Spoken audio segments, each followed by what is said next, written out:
E esta série vai nos ensinar vários tipos nos mostrar vários tipos de comportamentos humanos e as ações e reações do Senhor Jesus em resposta a estes comportamentos humanos. Semana passada nós vimos o comportamento de um centurião romano do versículo 1 até o versículo 10 de Lucas 7.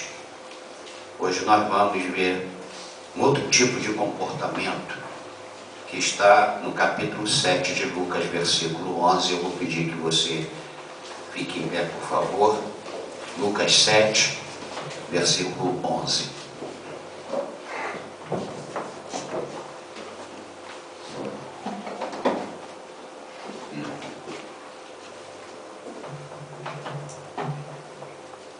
Acharam?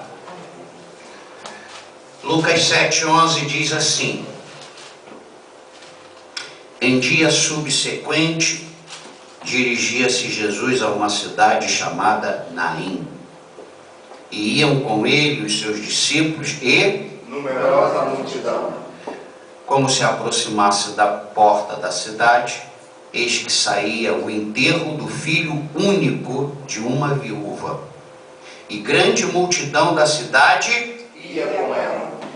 Vendo-a, o Senhor se compadeceu dela e lhe disse: não chores. Chegando-se, tocou o esquife e, parando os que o conduziam, disse: jovem, eu te mando, levanta-te. Sentou-se o que estivera morto e passou a falar. E Jesus o restituiu à sua mãe.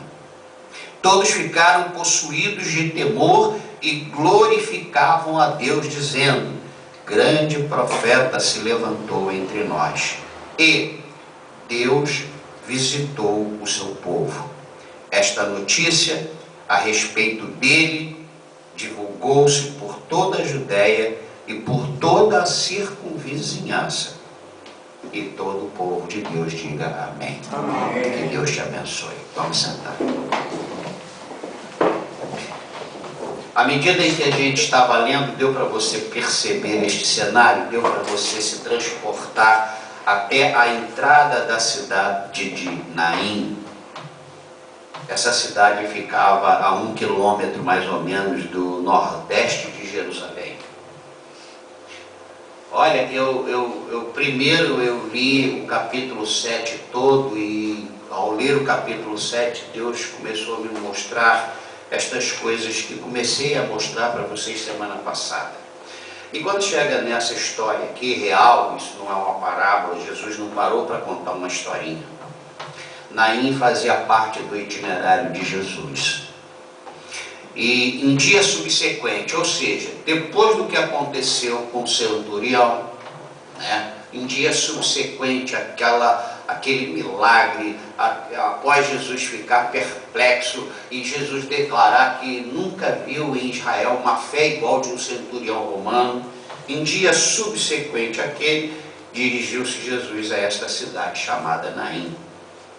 E iam com eles os seus discípulos e uma numerosa multidão.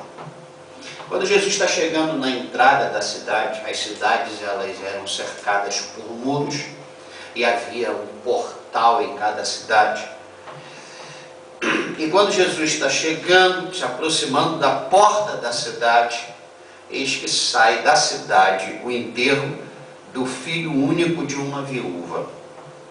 E grande multidão, então não era pouca gente. Essa mulher não fala muitas coisas sobre ela, mas diz apenas coisas que nós podemos fazer um relato dela, de que era uma pessoa muito necessitada, desamparada e, o mais importante, ela era uma pessoa muito considerada.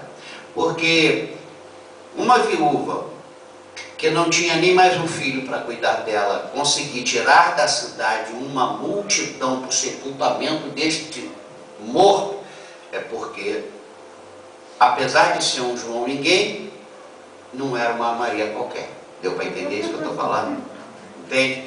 Então, a coisa interessante é que vem uma multidão trazendo o morto e vem uma multidão guiada por um Deus Todo-Poderoso. Aí Jesus, no versículo 13, vê aquele cenário, vê aquela mãe chorando, vê um caixão, e ele se compadece daquela mulher.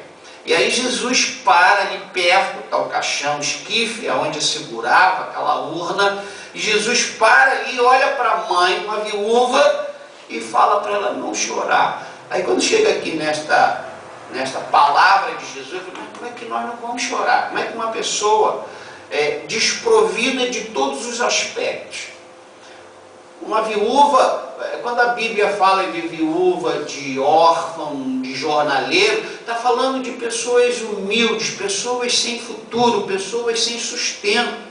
E como é que Jesus chega para essa mulher? E ela não estava chorando apenas porque perdeu um filho, ela chorava porque a vida dela agora, ela não sabia como é que ia ser. E Jesus fala para ela não chorar. E chegando, tocou o esquife, parando, imagina o cenário, uma multidão está vindo atrás de Jesus, e Jesus para, e vem um caixão, e Jesus fala para uma viúva, não chores, e aí ele toca no esquife e para os que conduziam, e disse não para quem conduzia, mas para quem estava dentro do caixão, jovem, eu te mando, levanta-te. Imagina a correria que deve ter acontecido. Não houve, porque a Bíblia não relata.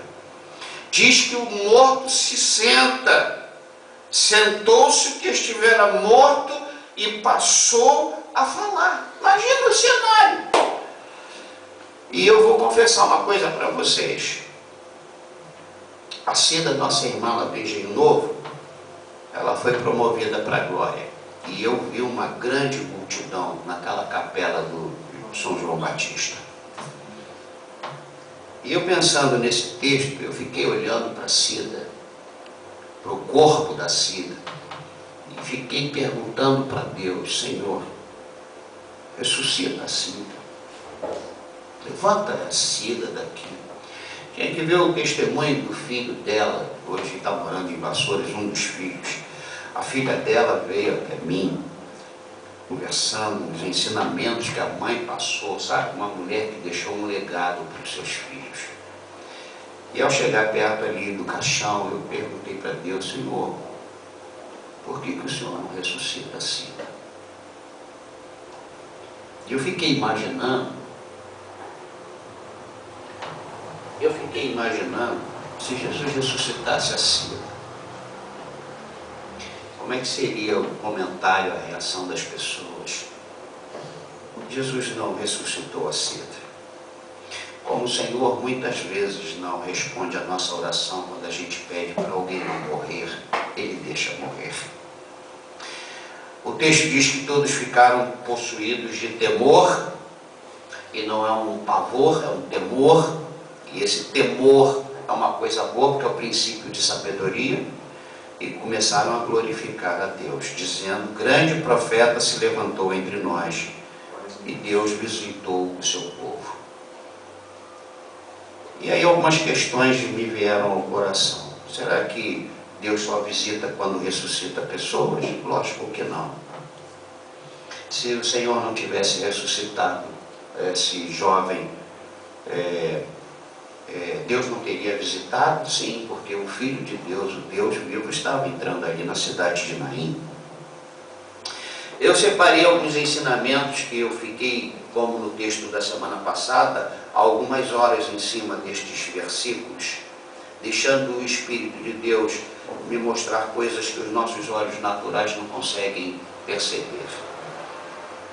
E a primeira coisa que eu quero compartilhar com vocês, o primeiro ensinamento é, quando Jesus diz para esta mãe não chorar, o Senhor não está subestimando, nem tampouco desprezando a dor daquela mulher. Quando Deus nos dá certas ordens, quando Deus nos impõe certas coisas, Muita gente não gosta de ouvir essa palavra, mas Deus tem certas coisas que Ele nos impõe. Ou é isso ou é isso. Em momento algum, Deus está nos subestimando e Deus está desprezando, menosprezando a nossa maneira de querer, a nossa maneira de pedir.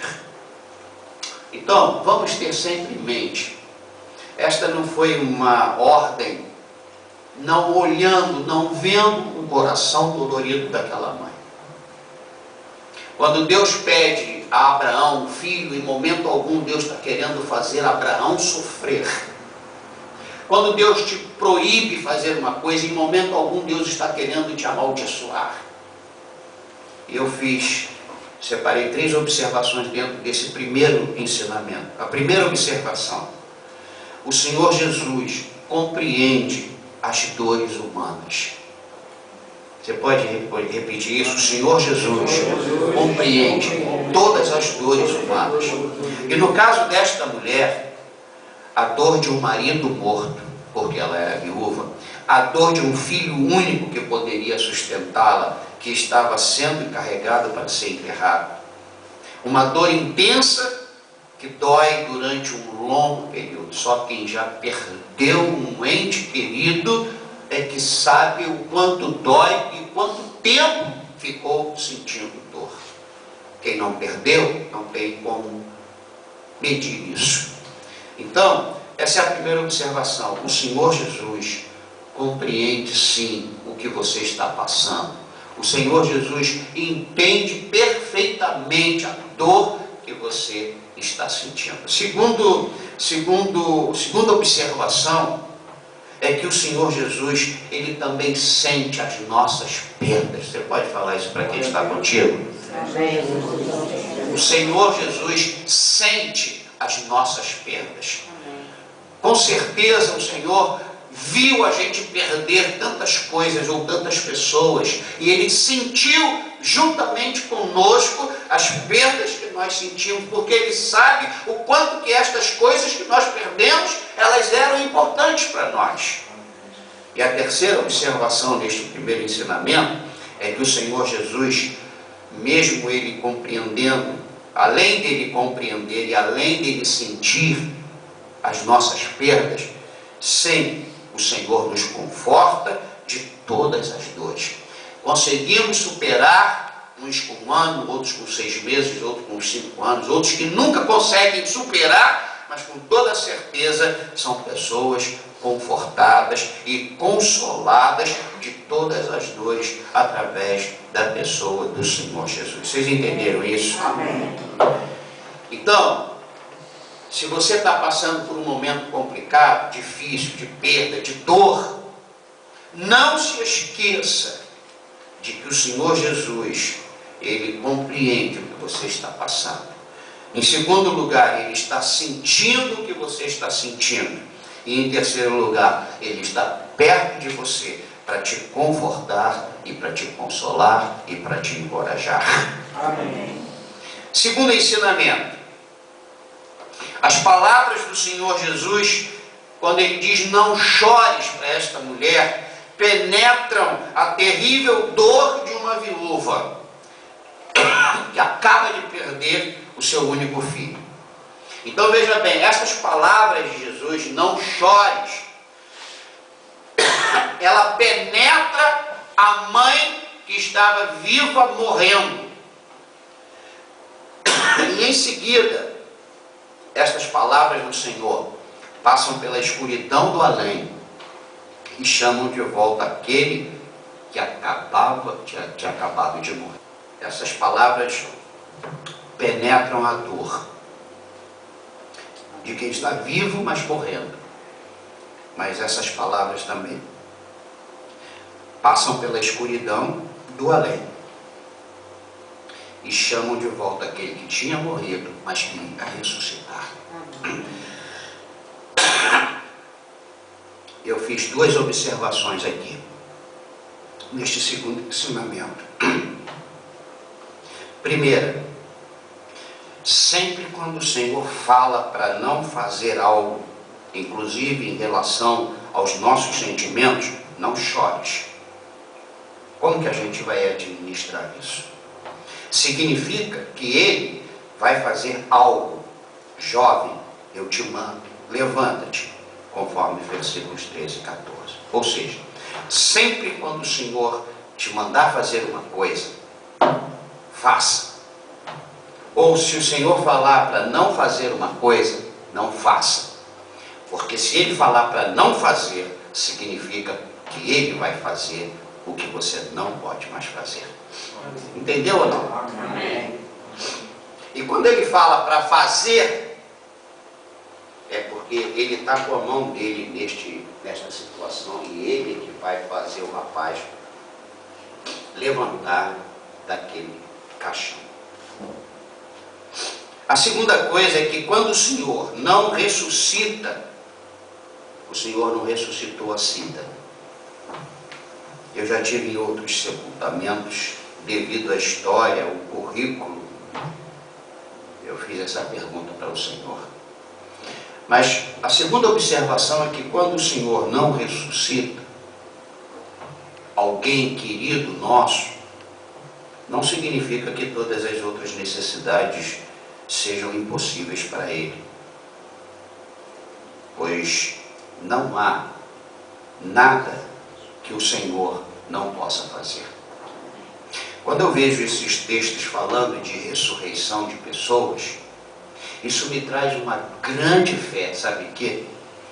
Que não há impossíveis para o nosso Salvador. Amém. Aliás, isso me encoraja mais. O fato dele não ressuscitar pessoas chegadas a mim, não me desencoraja. Muito pelo contrário. Me deixa cada vez mais com fé neste Senhor, que me ressuscitou dos meus pecados e dos meus delitos cometidos. Em terceiro lugar, nós vemos aqui nesta história real, dois elementos reais que nós precisamos correr atrás disso. Mas que são elementos muito difíceis de associá-los em uma mesma pessoa. Sabe o que eu percebi aqui nesta história real? Dois elementos: compaixão e poder. É difícil. Você não vai conseguir encontrar compaixão e poder num ser humano. Os homens que têm um, raramente possuem o outro. Uma pessoa que tem muito poder, raramente ela vai ser compassiva. Uma pessoa muito compassiva, raramente ela vai ter muito poder. E somente no Senhor Jesus, estas duas coisas estão reunidas, intrínsecas, como ninguém antes dele e depois dele. Percebe isso? Compaixão e o poder de levantar de um túmulo uma pessoa que morreu. Por que Jesus fez isso? Esse poder que foi desencadeado por um coração compassivo. Um coração que não quis ver aquela mulher. Ela não pediu nada. Ela não suplicou nem se jogou aos pés de Jesus. E eu vejo ao longo desta série que eu estou trabalhando, no capítulo 7 todo, que sempre é o Senhor, pela sua compaixão e pelo seu poder, que vem em nossa direção. Jesus mandou parar como é que se diz? O funeral. Jesus se dirigiu àquela mulher. Para pensar o tumulto que estava ali na entrada daquela cidade. Jesus tem, movido por uma compaixão, Jesus sabe administrar, vai no coração da viúva e fala para ela não chorar. E as palavras dele batem na mãe, entram pelo além e vai até uma pessoa que já tinha saído desta dimensão. Compaixão e poder. O nosso Senhor é compassivo e poderoso. O nosso Senhor é poderoso e compassivo. O quarto ensinamento é que quando o Senhor Jesus ressuscitou este e muitos outros mortos. Não foi por causa deste ou dos outros mortos. Jesus não parou ali, neste caso, que é o que a gente está vendo, olhou para o semblante do morto e sentiu compaixão dele. Não. Em lugar nenhum que Jesus ressuscitou pessoas, foi porque estava morto. Eu faço duas observações aqui. Primeira, quando o Senhor Jesus ressuscitou os mortos, foi para consolar e encorajar os vivos. Amém. É por isso que Jesus fez aquilo, porque o morto já era, não estava mais sofrendo. Se era de Deus, estava salvo. Se não era, estava apenas continuando uma vida infernal que vivia aqui numa outra dimensão. Então, quando Jesus ressuscitou pessoas, ele fez isso não por causa de quem morreu, mas por causa de quem estava vivo. Ele queria alegrar, encorajar. E ele fez isso com esta mulher. A segunda observação sobre este ponto, neste ensinamento, é que quando o Senhor Jesus ressuscitou os mortos, ele mostrou que a morte não tem a última palavra. Você pode falar isso em voz alta? A morte não tem a última palavra. Gente, se nós servimos um Deus que mesmo não ressuscitando os nossos mortos entes queridos, se nós temos um Deus que quem tem a palavra final é dele, por que nós estamos vivendo apavorados? Por que a gente vive com medo? Por que a gente vive com medo do bandido, a gente vive com medo do assalto, a gente só morre, vamos continuar mortos de fora desta dimensão, se Jesus quiser. Se ele não quiser, a bala entra, o cano entra aqui, sai aqui, e a gente continua vivendo, conforme o caso daquele pedreiro. Pessoas caem de altos andares, e elas, às vezes, nem costela, nem dedo quebram. Por quê? Porque Jesus não autorizou a partida daquele ser. A última palavra, fala isso em voz alta, por favor, a última palavra sempre foi e será do Senhor Jesus. É a palavra mais poderosa que existe, mas é uma palavra sempre temperada com compaixão. Jesus não fez isso para dar ibope. Aliás, quando o texto aqui diz que a sua fama, esta notícia a respeito dele divulgou-se por toda a Judéia e por toda a circunvizinhança, em momento algum Jesus quis ser badalado, muito pelo contrário, ele dizia para os discípulos, não falem nada. O que motivava Jesus, o que motiva Jesus é a compaixão dele para conosco. Então, quando Jesus fala, até a morte tem que recuar. Glória a Deus. E se quando Jesus fala até a morte tem que recuar, não temas. Amém. E não chore mais pelas perdas. Porque Deus é um Deus que pode nos restituir. Ele restitui e ressuscita mortos. Amém. Vamos trazer à nossa mente, à nossa memória, essas verdades. Para quando a gente se deparar com uma situação complicada, a gente possa dizer com fé, isso não é nada, porque o meu Senhor ressuscita mortos. Em quinto e último lugar, quinto ensinamento, eu quero me deter no versículo 11 e 12. E eu peço que você leia o versículo 11 e 12 deste capítulo 7 de Lucas. Leia em voz alta, já. Em dia subsequente, dirigia-se Jesus a uma cidade chamada Naim, e iam com ele os seus discípulos e numerosa multidão. Ao se aproximasse da porta da cidade, estes saíam e viram o filho de uma viúva, e grande multidão da cidade ia com ela.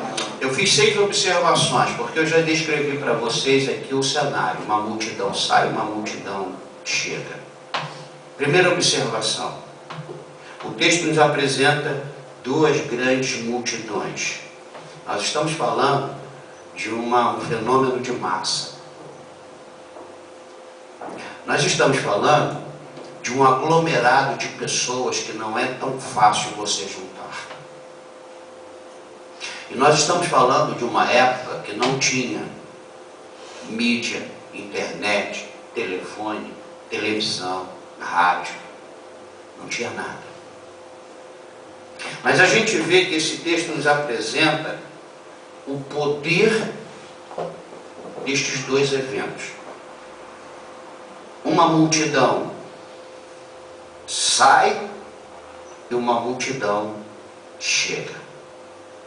A outra coisa que eu anotei aqui é que uma multidão seguia um corpo morto. A outra multidão seguia o Senhor da vida.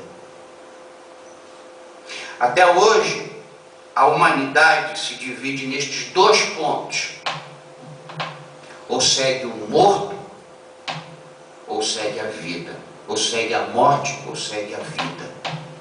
Infelizmente, ainda hoje, o maior grupo não segue o caminho da vida, mas rumo ao cemitério. Eu gostaria que você parasse para pensar e pensa nisso. Como que um caixão, e um caixão pertencente a uma mulher viúva, desamparada, consegue trazer uma multidão para fora da cidade? Como que uma coisa que não tem nada para dar para ninguém? Uma outra coisa que eu percebi é que uma multidão seguia sem poder fazer nada. Mas a outra multidão seguia com alguém que podia fazer infinitamente mais do que tudo. Mas outra coisa interessante, a multidão que seguia o morto não podia fazer nada. Mas muita gente, talvez dali, não procurou seguir alguém que podia fazer tudo. Eu anotei também que uma multidão, neste caso, uma das multidões, só existiu durante a existência de um morto enquanto estava morto. Porque depois que aquele que levava uma outra multidão faz o morto ressuscitar, o que vocês acham que deve ter acontecido ali? Duas multidões. Um está indo com o Senhor da vida e a outra está vindo com um morto. Essas duas multidões, elas não conseguem se cruzar. Por quê? Porque aqui vem de fora, tem alguém que, ao levantar o morto, ele vai fazer evaporar a multidão que chega, que segue o morto. Dá para você perceber neste momento em que o caixão para e Jesus vem e fala com a mãe, e fala com o filho morto, e ele se levanta, ele começa a falar e senta no caixão. Esta multidão continua. Mas esta multidão desvia o seu itinerário. Esta multidão deixa de existir como uma multidão que está seguindo um morto.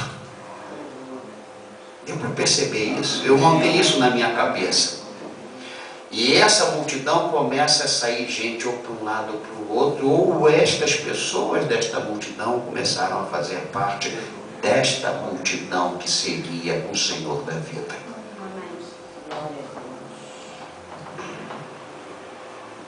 Agora, por uma questão de sensatez e sabedoria, eu não quero arriscar nem falar que muita gente desta multidão que seguia morto começou a fazer parte da multidão que seguia o Senhor da vida. Como eu não posso afirmar isso, o texto não me diz isso, o que eu quero dizer para vocês? É que muita gente está seguindo multidão atrás de morto ou de coisas mortas. Mas quando o Senhor da vida chega e aquela multidão se evapora, não significa que aquelas pessoas vieram fazer parte da multidão que seguia o Senhor da vida. Pode ser que sim, como pode ser que não. De repente, muita gente que fazia parte da multidão que saía da cidade seguindo um corpo morto, deve ter falado: poxa, que legal, agora eu vou voltar para o meu trabalho.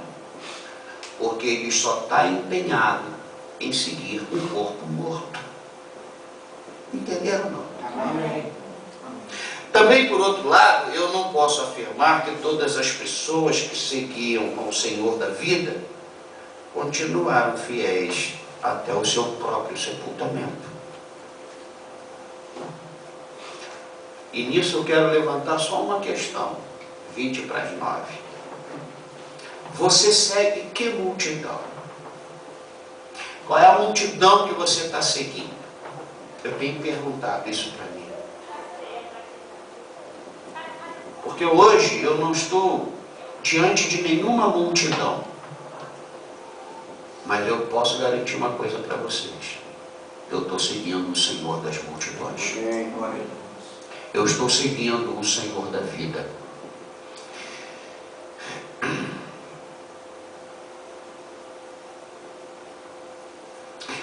Muita gente pensa, pessoas pensam assim: se Jesus vier no Rock in Rio, todo mundo vai seguir Jesus.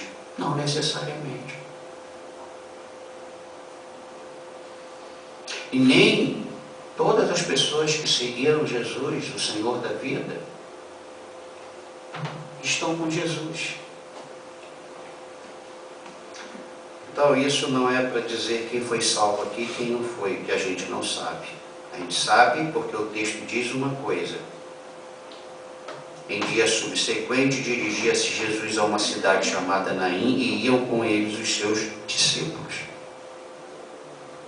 Mas dos 12 discípulos, um não foi fiel a Jesus até o seu próprio sepultamento.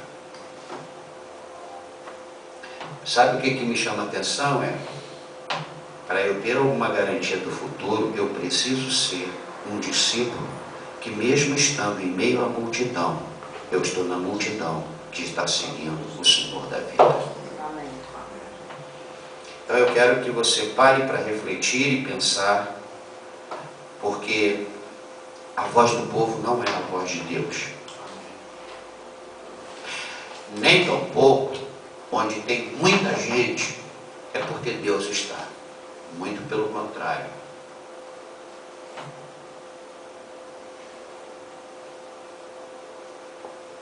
Quando o Apocalipse fala em 144.000, isto não é um número, 144.000 pessoas. Isso é o resultado de 12 tribos de Israel, multiplicado por mil, vezes 12 apóstolos, multiplicados por 1000, que dá um povo escolhido por Deus. Não significa que quando chegar no 100º, 40º, milésimo de gente, o céu encheu. Isso significa, por que esse 1000? Porque quando se fala das coisas de Deus, o número 1000 é um número máximo, uma totalidade.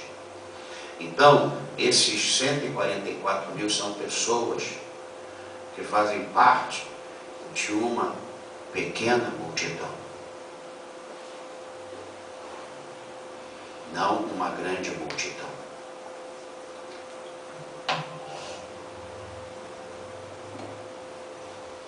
Precisamos seguir o Senhor. O Senhor. Às vezes a gente está seguindo aquilo que a qualquer momento pode evaporar e deixar de existir. Mas quando a gente está seguindo na direção que Ele está indo, nós não corremos o risco de evaporarmos. Por quê? Porque nós estamos seguindo alguém que vai nos levar para a eternidade, não para a morte. Ele não deixou nenhum morto ficar morto. Ele não vai deixar você morrer. E Ele te ressuscitará no último dia. Aleluia. João escreveu 2 vezes isso que Jesus falou. E no último dia, eu o ressuscitarei. Mas você tem que estar, porque a multidão que seguia Jesus, há uma distinção aí no texto. Os seus discípulos iam com ele e uma numerosa multidão. O negócio é fazer parte de um grupo de discípulos que está inserido numa multidão que segue o Senhor da vida. Porque todas aquelas multidões que apertaram Jesus, Jesus não foi atrás delas. No dia que Jesus é levado aos céus, quantas pessoas presenciaram isso? Bibliólogos, está lá em Atos. Quantas pessoas? Quando Jesus subiu ao céu? 500 não é uma multidão, como os evangelistas vieram narrando multidões, várias multidões que apertaram, comprimiam. Só 500 que viram Jesus subir para o céu. Eu não estou dizendo que só 500 serão levados por Jesus para o céu.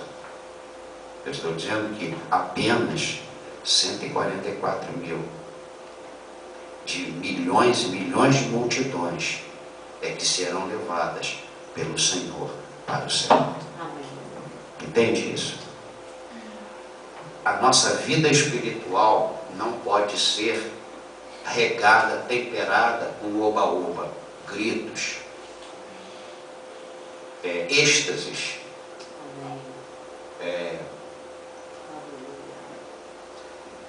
nós temos que viver uma vida de muita quietude, para que a gente não seja confundido pelas vozes estranhas. Quando você está no meio de uma gritaria, eu duvido que você possa ouvir alguém te chamar. No meio da gritaria você não consegue, você está ouvindo um barulho, mas você não consegue discernir. Hoje no texto, um dos textos que a gente viu, Paulo aconselhou os efésios,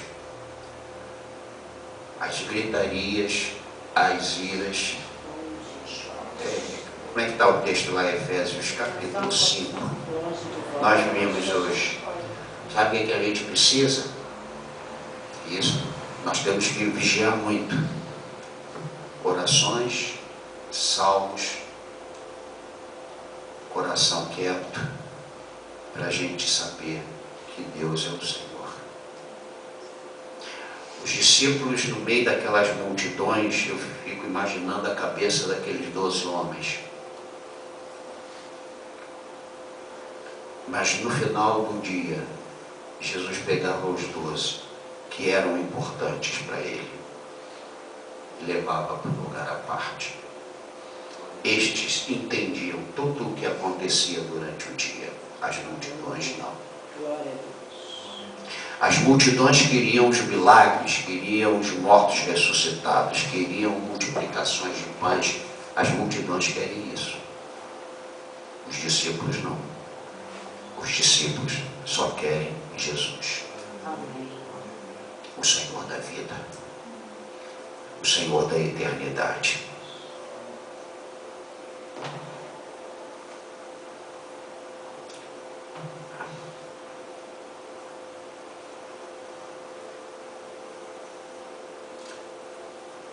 O Evangelho não é para quem está querendo se dar bem.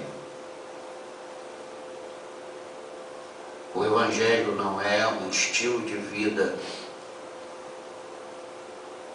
para a gente ter poder.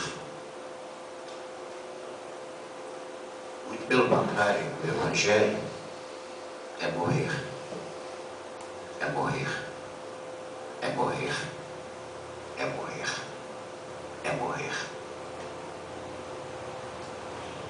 Então tem 3 grupos.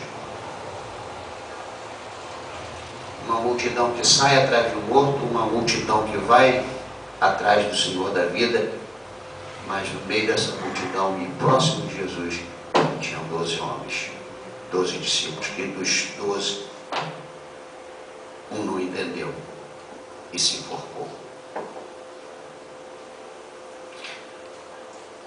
Queira a paz, queira a quietude do teu coração, queira viver uma vida de meditação e reflexão. E quando tiver muita bagunça, pode acreditar, Deus não vai falar ali. A voz de Deus é como voz de muitas águas, mas a presença de Deus, ela não se manifesta onde tem muita gente falando, onde tem muita bagunça acontecendo, onde tem muita gritaria. Isso afasta o Espírito Santo. Por isso nós precisamos de lugares calmos, serenos e tranquilos. Não precisamos de muita coisa para a gente ter tudo. A gente não precisa de muita coisa para a gente ter o tudo. A gente só precisa ter o tudo. Mesmo que seja num cubículo.